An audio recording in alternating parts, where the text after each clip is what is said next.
A few weeks later, the foreman of Crowfoot Ranch, a cowboy named George McJunkin, was checking for fence damage when he spotted large fossilized bones sticking out of a flood-ravaged arroyo. He recognized these were certainly not modern cow bones. They were way too big. They're probably bison, but they're even bigger than modern bison. So he talked this up. You know, anybody who listened to him could tell him about it. But nobody ever went out and checked. Or if they did, they didn't know what they were looking at for sure, you know. 14 years later, McJunkin died, never knowing that the bones at Wild Horse Arroyo held the answer to a scientific mystery dating back to Christopher Columbus.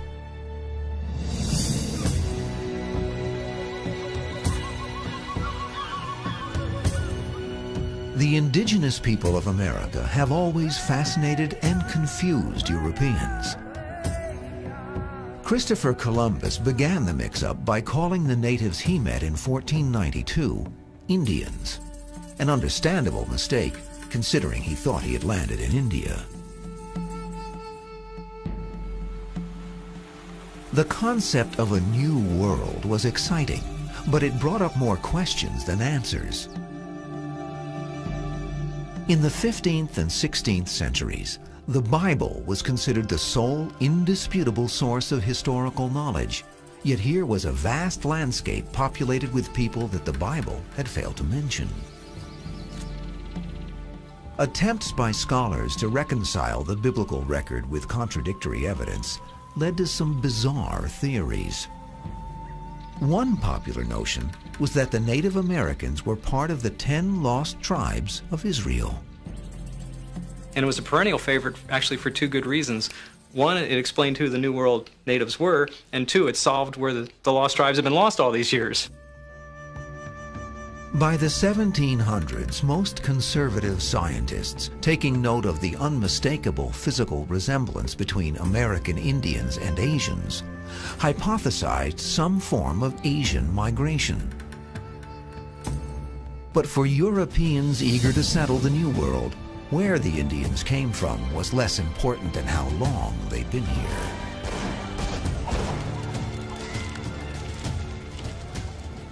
One of the ways to justify capturing native peoples and taking native lands was to argue that they hadn't been here for a very long time, that their past was relatively recent, and so they have no particular claim to this land any more than we do.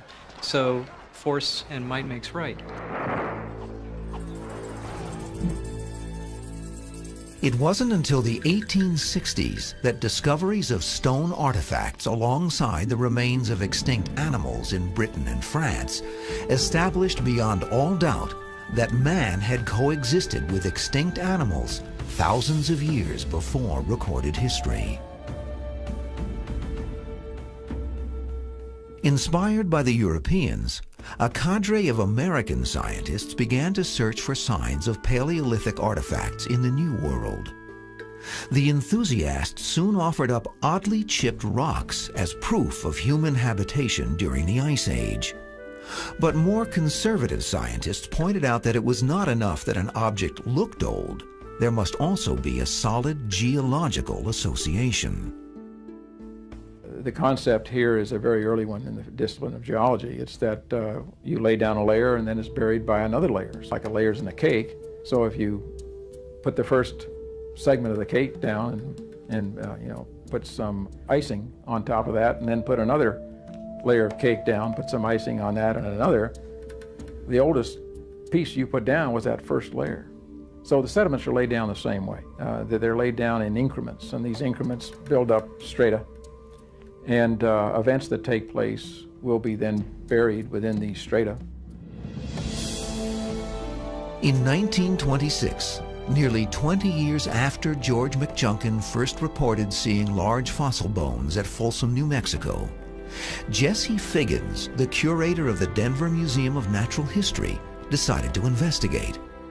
Figgins visited the site himself, then dispatched a man named Carl Schwaheim to do the actual excavation. Now, bear in mind that they did not know that this was an archaeological site. The Denver Museum went to the Folsom site for one purpose and one purpose only, and that was to find and recover the remains of an extinct species of bison that they could put on display. But in 1927, Schwaheim found more than bison, much more. Something which would in fact revolutionize American archaeology. A stone spear point laying between the ribs of a bison which had become extinct over 10,000 years ago. The elite of American archaeology quickly descended upon the Folsom site. A.V. Kidder, the dean of early 20th century archaeologists, examined the site and announced that man had been in North America since the Ice Age, thousands of years earlier than anyone had suspected.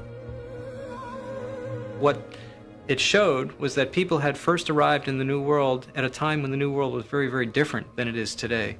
At a time when the New World was covered by ice sheets which stretched from Nova Scotia in the east clear over to British Columbia in the west. Ice sheets that reached from the Arctic Circle all the way down to what's now central Ohio. Over the next few years, more sites with Folsom-style artifacts were discovered, using the same surprisingly simple method inspired by George McJunkin at Wild Horse Arroyo. Look for bones, then look for artifacts. What happens after Folsom, of course, is that we discover a whole series of these sites out on the plains, kill sites, more often than not, which leads to this very distinctive notion of Paelo-Indians as big game hunters. The lifestyle of the Folsom Paelo-Indians revolved around an extinct type of bison that once roamed the area by the millions. These early Americans, like the Plains Indians that followed, were clever, efficient hunters. Many kill sites appeared to be well-coordinated events where bison were herded into natural rock corrals or, in some cases, off the edge of steep embankments.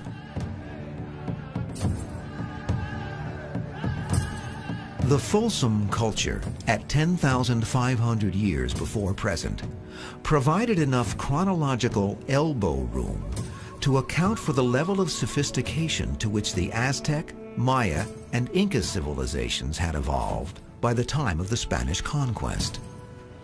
But some archaeologists suspected that the story was only just unfolding. In 1927, archaeologists in Folsom, New Mexico, discovered human artifacts alongside the bones of extinct bison, proving that man had inhabited North America during the Ice Age.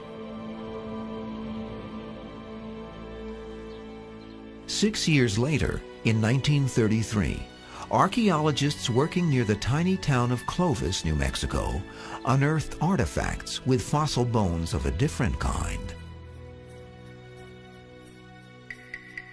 Here, a stone spear point was found wedged between the ribs of a mammoth, an Ice Age elephant that had been extinct for 11,000 years. The Paelo-Indian who put it there proved to predate the Folsom people by at least 500 years. The spear points found at Clovis resembled the Folsom version, even down to the distinctive flutes near the base, but the point itself was over twice the size. It's large, it's heavy, it is something that is probably much more massive than you would need for hunting a lot of the smaller game. The Clovis point is well designed to hunt mammoths.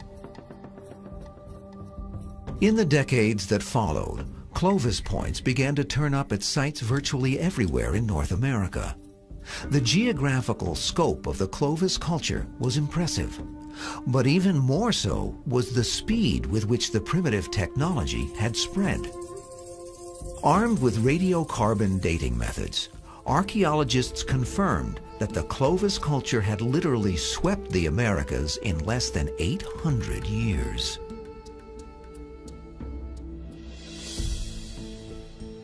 Another source of wonder for modern archaeologists was that Clovis people actually hunted mammoth.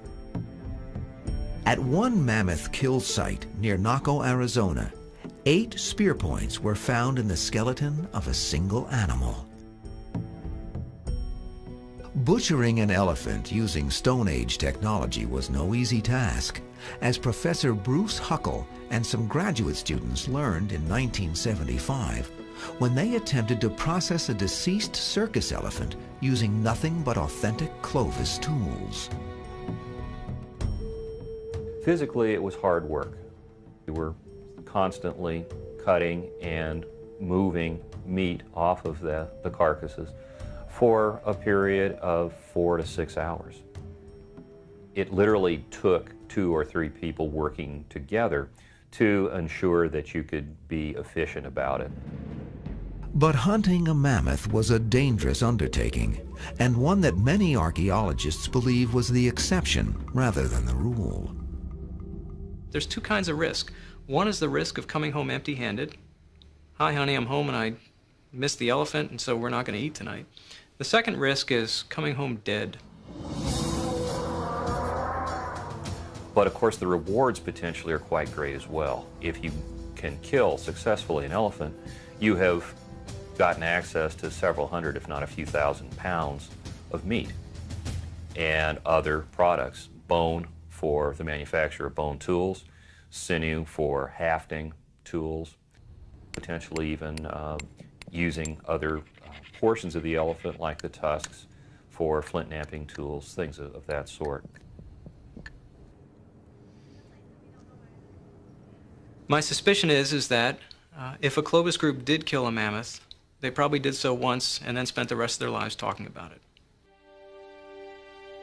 Armed with 20th century theories about the Ice Age world, archaeologists now trace the path of migration that had delivered these earliest Americans to the New World. During the coldest Ice Age periods, 5% of the Earth's water was diverted from the sea and frozen on land in vast glaciers.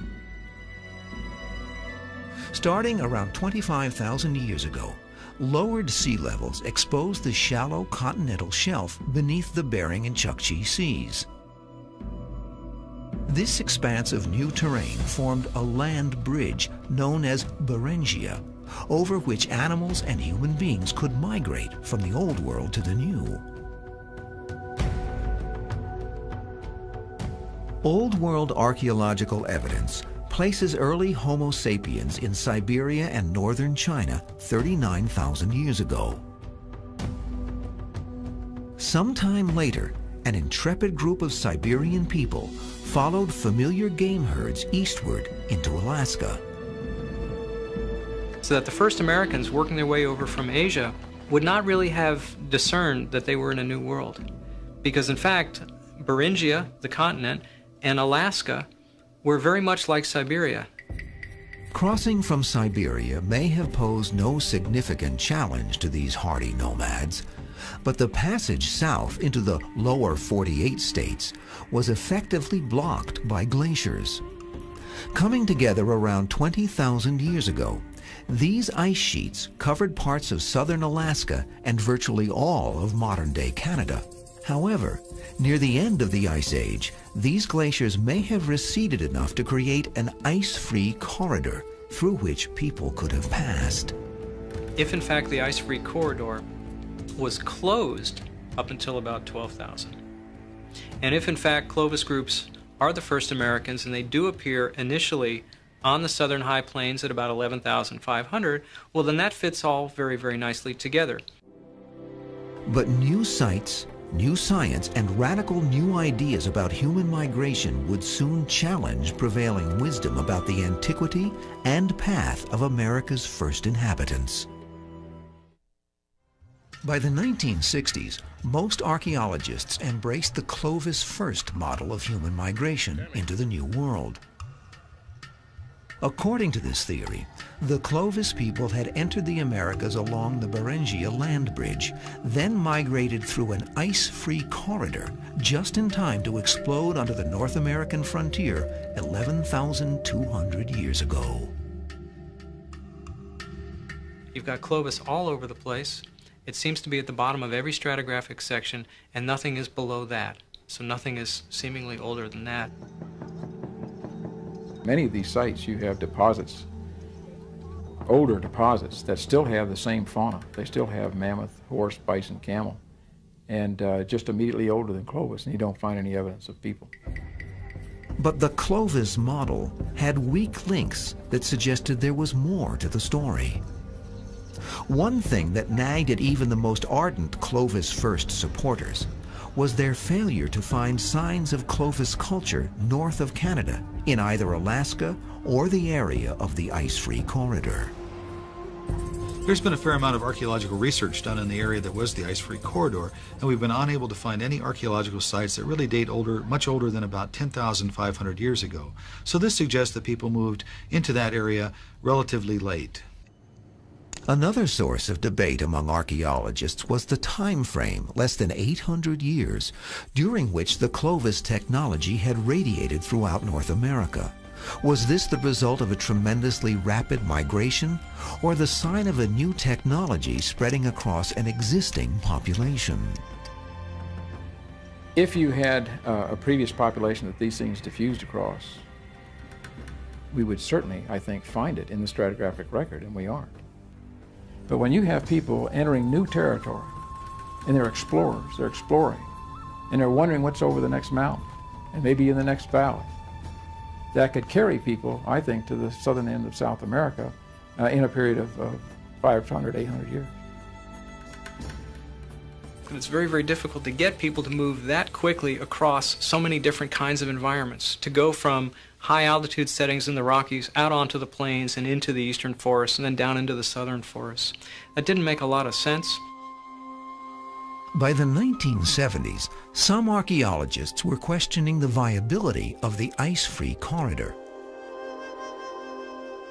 A new theory held that the first Americans used primitive rafts and skin boats to move along the lower coast of Beringia, then traveled south along Alaska and British Columbia, only then trekking inland.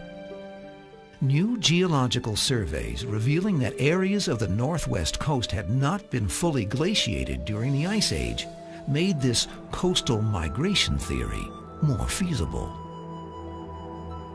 We have now learned that toward the end of the last Ice Age, the last glacial advance, that the ice going out to the continental shelf or to the ocean were actually individual glaciers or tongues of ice between which there were pockets of land or refugia in which plants and animals and possibly humans could have survived.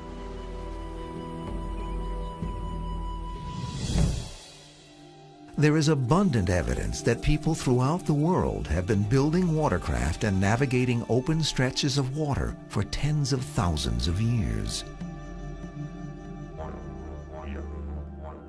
Humans first colonized Australia without benefit of a land bridge 60,000 years ago. Most archaeologists agree this incredible feat was achieved by watercraft. A North American coastal route, in theory, had many other advantages. Food resources like seal, fish, and shellfish were readily available year-round. Also, moving swiftly and easily in a watercraft might be a distinct advantage when traveling with extended families and children. We have to look at human colonization as a very realistic human event. Not just a few young males out hunting bison and mammoths, but these are family units that had to be reproductive, viable economic units in prehistoric society. Though intriguing, the coastal migration theory failed to generate much support for one simple reason. It was virtually impossible to prove one way or the other. Most of the coastline that would have been present in the Ice Age is now underwater. Because of course what happens at the end of the Ice Age is all those huge glaciers melt.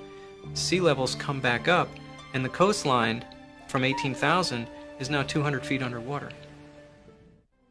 Since 1933, more than 100 archaeological sites all over the Americas have made claims of great antiquity. Tule Springs, Nevada, Vasaquillo, Mexico, Piquimachi Cave in Peru.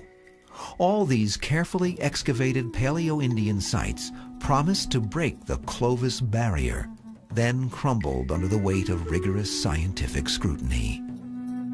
In 1965, Dr. Louis Leakey, fresh from his triumphant discovery of 2-million-year-old hominids in Africa, stunned the world when he announced that evidence of early man had turned up at a 100,000-year-old site in the Mojave Desert. Over the next 3 years, Leakey and colleague Ruth Simpson examined millions of rocks at Calico Hills, California, and found a few hundred curiously chipped and flaked specimens that, according to Leakey, were probably stone tools fashioned by primitive humans. But the consensus within the archaeological community was that Leakey was mistaken. The Calico artifacts were actually geofacts, the natural product of an ancient landslide system that had been pushing and grinding rocks for eons. So the question is, how do you separate out, in the midst of millions of broken stones, ones that might be made by humans, when in fact the ones that might be made by humans may also have been made naturally? Leakey was not alone in his disappointment. In the years that followed, similar mistakes, plus other factors like confusing stratigraphy, led to the downfall of many sites hailed as pre-Clovis. And what happened over time was that archaeologists became skeptical, because so many of these pre-Clovis contenders failed that if a new one would come along, the immediate reaction is, don't think so. It was into this atmosphere of pervasive skepticism that one of the most famous American archaeological sites of the 1970s was thrust. The Meadowcroft Rock Shelter in Pennsylvania is considered to be one of the finest and most extensive interdisciplinary excavations in the world. Shortly after work was begun, this humble rock overhang was enclosed in an elaborate structure that protected it from the elements and allowed Professor James Adavasio and his graduate students to work the site year-round. The building was electrified. It had a computer connection to the mainframe at the University of Pittsburgh. It had telephones. It had electrical outlets, places you could plug in diamond drills to cut through rocks, an experimental lighting system that Westinghouse put in that let us control the hue, intensity, and chroma of the lights. Over the last 25 years, the Meadowcroft Cross Creek site has yielded 20,000 human artifacts, as well as the bones of 169 different species of animals. No single archaeological site has shed more light on the prehistory of this region. But it's a stormy academic debate over pre-Clovis evidence that has ensured Meadowcroft's place in scientific history. The controversy began in 1974 when Adavasio and his team excavated a layer of sediment 16 feet below the cave floor. What do you have there? We began to, at progressively greater depths, to recover materials that we were familiar with, and then all of a sudden materials we weren't familiar with that represented kinds of things that, quote unquote, should not have been there. What Adavasio and his team found in Stratum 2A was a spear point, as well as other stone cutting tools and even remnants of basketry. Based on the geology, Adavasio guessed that the objects might be as old as 11 or 12,000 years. We then submitted samples for radiocarbon dating, and some of them came out, in our view, anomalously old. And we thought, well, what's going on here? The radiocarbon date associated with the oldest artifact was 14,250 years before present. The idea of a pre-Clovis site on the east coast of North America rocked the archaeological community. Such a date meant that Paelo-Indians were camping at the Meadowcroft Rock Shelter 3,000 years before Clovis people had entered from Alaska. Faced with a meticulous excavation boasting 52 radiocarbon dates in precise stratigraphic order, many scientists were convinced that the Clovis barrier had finally been smashed. But archaeologist Vance Haynes, a strong Clovis first advocate, suggests that ancient coal may have contaminated the radiocarbon samples and inflated their actual ages. You're in the Pennsylvania coal area, and in fact there is an abandoned open pit coal mine not too far away and up above the site, so that water leaching down through that and then leaching out of the bluffs into the river could contaminate stuff. For those who still think, for whatever reason, that they are contaminated, it's beholden on them to demonstrate that that's the case, and none of them, even with samples they've collected themselves, have ever been able to do that. Regardless, the specter of contamination, never proven but still hotly debated, has cast a pall of ambiguity over the Meadowcroft site that may never be lifted. More than a decade ago, I decided that those that I wished to convince about the antiquity of the site had already been convinced. For those that prefer to believe that Clovis represents the pioneer population in the New World, it's all right with me if they do, in fact, maintain that belief until they retire or are dead. While archaeologists fought it out in the trenches, linguists were helping to shed light on the question by studying the diverse languages of Native Americans.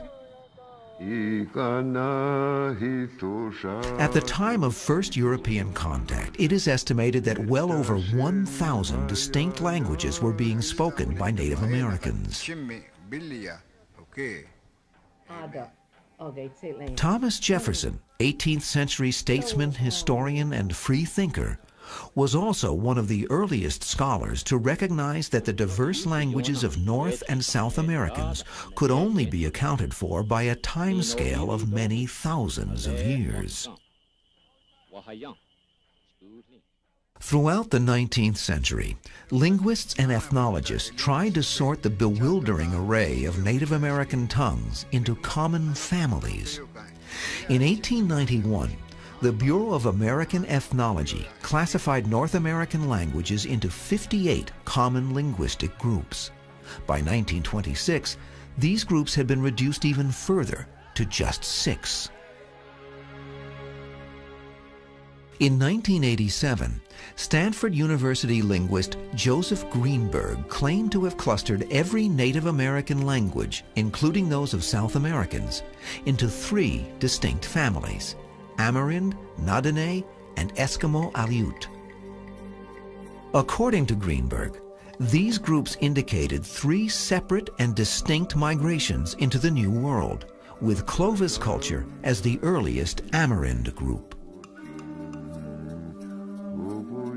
But other linguists, believing that Greenberg's theory was flawed, insisted on a single migration going back at least 30,000 years, a timescale that predates the arrival of the Clovis culture by 18,000 years. Meanwhile, surprising new evidence from the field of human genetics seemed to support this timescale. By looking at the genetic distance or the genetic difference between New World populations and Asian populations, you can infer the time that has elapsed since those 2 populations have split from one another. In this case, the molecular clock was telling geneticists that Old World ancestors had departed for North America perhaps as long as 40,000 years ago. But linguistic and genetic models are based on living populations, not hard archaeological evidence. In the 1970s and 80s, New World excavations were going on throughout Central and South America. Here, archaeologists with no real investment in the Clovis first argument sought clues to the cultural and ecological factors which led to the magnificent Maya, Aztec, and Inca civilizations. With so much digging going on, it was inevitable that early Paelo-Indian sites would also turn up. And some of these, like Tema Tema in Venezuela and Pedra Furada in Brazil, were reported to be 12,000 years and older.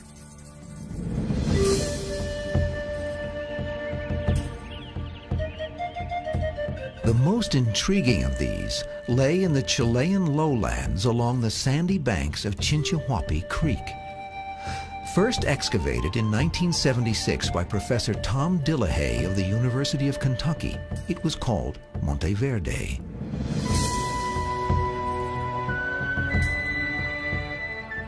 Here, Dillehay and a team of archaeologists from the Southern University of Chile found remnants of a 12,500-year-old Paelo-Indian camp. A water-saturated peat bog had formed over the site just after the Monte Verde people moved on, resulting in a rare and remarkable state of preservation. We found extremely well-preserved wooden implements, chunks of mastodon meat. We also found several pieces of animal hide, and in general, a lot of well-preserved material that you normally don't find in archaeological sites. I'd never excavated anything like that before, and it was just a sense of exhilaration throughout the excavation. 3 structures comprised this ancient human camp. The largest, probably the main living quarters, was partitioned into smaller units by lengths of timber that had been staked into position and tied with knots of reed. Immediately outside the main structure were clay-lined fire pits, communal hearths where the 20 or 30 Monte Verde occupants may have gathered. But perhaps the most heart-touching experience for me during the excavation of Monte Verde was the recovery of a footprint in mud next to a fire pit. And actually there were 3 footprints, but one was beautifully preserved. And it showed the depression of the heel, the rise of the arc, and the 5-toe impressions.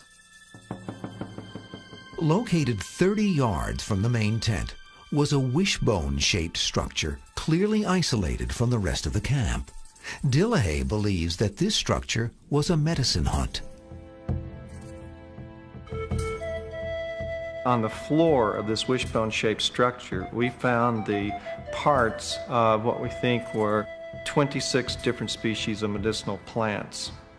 These plant species are used today by the local Huiliche and Mapuche Native Americans for curing certain ailments, intestinal problems, skin irritation, and chest or pulmonary diseases as well. That may imply that there was a sort of a specialist, medicinal person, handling that particular aspect of life and curing some fellow members of the group. Incredibly, a wad of chewed medicinal leaves was found on the floor of the medicine hut, just where it had been spit out 12,000 years ago. The astounding preservation of wood at Monte Verde allowed Dillehay to radiocarbon test actual artifacts, resulting in radiocarbon dating of unprecedented accuracy and reliability. The final validation of Monte Verde in the eyes of the archaeological community, as well as the world, came in 1997, when a panel of renowned archaeologists, some of them staunch Clovis First advocates, traveled first to Kentucky to view the artifacts, then to Monte Verde, Chile, to examine the excavation site. The entire site team, to a person, came away satisfied that Monte Verde was indeed a New World human occupation dating to at least 12,500 years. But everybody knew what the subtext to all that was, because everybody knew that 12.5 at Monte Verde means we've got to go back and completely rewrite the books on our notions of when people came into the Americas, the routes by which they would have come, their adaptations, and on and on and on. If people settled the southernmost point in the Americas a full 1,000 years before Clovis culture, when must this extraordinary journey have begun? And why is there no evidence anywhere in the Americas of the Monte Verde people as they moved south? Now, does that mean that we haven't looked in the right places? Does it mean we haven't looked in the right ways? Perhaps both are correct. In the wake of Monteverde, there has been a renaissance of scientific activity aimed at solving the riddle of New World migration. The Monteverde dates of 12,500 are providing support for theories of migration already indicated by DNA research. Recently, genetic scientists at the University of Arizona found evidence for two separate migrational events originating in Siberia thousands of years earlier than the Clovis first theory allowed. The need to put the Monteverde dates into perspective has also led to renewed interest in the coastal migration theory. One of the things that has been suggested for Monteverde is that it may represent a coastal migration of groups that are working their way down the west coast of North America and then subsequently down the west coast of South America. And that may be why we don't see their traces in the interior of North America, because they effectively skirted down the coast and did not penetrate the interior. Exciting new archaeological work taking place along the coast of Alaska and Canada is showing that the coastal migration theory is not only possible, but scientifically provable. For the last 5 years, Dr. James Dixon of the Denver Museum of Natural History has been exploring and excavating caves on the islands along the southeast coast of Alaska. Here we've discovered the remains of animals that date to the end of the last ice age, between 14 and 10,000 years ago, that clearly indicate there were resources available for humans to make a living along that coast at that time period. These include the remains of ring seal, brown bears, black bears, and caribou. These are large terrestrial mammals that require a food base very similar to humans, particularly bears. If large omnivores can live in this type of environment, so can humans. Dixon recovered a bone tool dated 10,300 and also unearthed human remains, including the jawbone of a male in his early 20s that dated at 9,200 before present. Isotopic analysis of the skeletal material indicated that the man subsisted almost entirely on a diet of marine foods.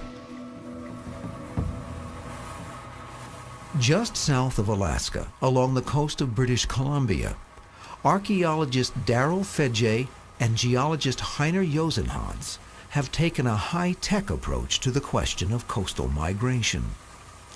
Using the data from swath bathymetric studies, they created a three-dimensional model of the continental shelf off the Queen Charlotte Islands. So by identifying the very types of locations underwater that we know to find archaeological sites above water, they were able to identify areas where humans may have lived in the prehistoric past when sea level was lower. In the summer of 1997, Fedje and Josenhans maneuvered their research vessel over the site of an ancient river delta. The team dropped sampling buckets to the ocean floor 150 feet below, then filtered and examined thousands of pounds of sediment from the Pleistocene shore. Remarkably, on their fourth day of sampling, the team brought up their first artifact, a stone cutting tool. Presuming the sea level curve is correct, this artifact should date between about 10,300 years ago, which corresponds beautifully with the date on the bone tool we've recovered from our cave in southeast Alaska. This firmly establishes that humans were occupying the northwest coast of North America when sea level was lower during the last ice age. In coming seasons, archaeologists hope to push the human timescale along the coast far enough back to support the Monteverde dates and identify man's earliest route into the New World. The search for the first Americans is certain to frustrate and fascinate the archaeological community for years to come. But the arduous path of scientific inquiry pales in contrast with the epic journey those Stone Age humans embarked on thousands of years ago. Why did they trek so far and so long? What force urged them onward into exotic frontiers? Perhaps the same unquenchable curiosity that compels modern-day scientists to go in search of history.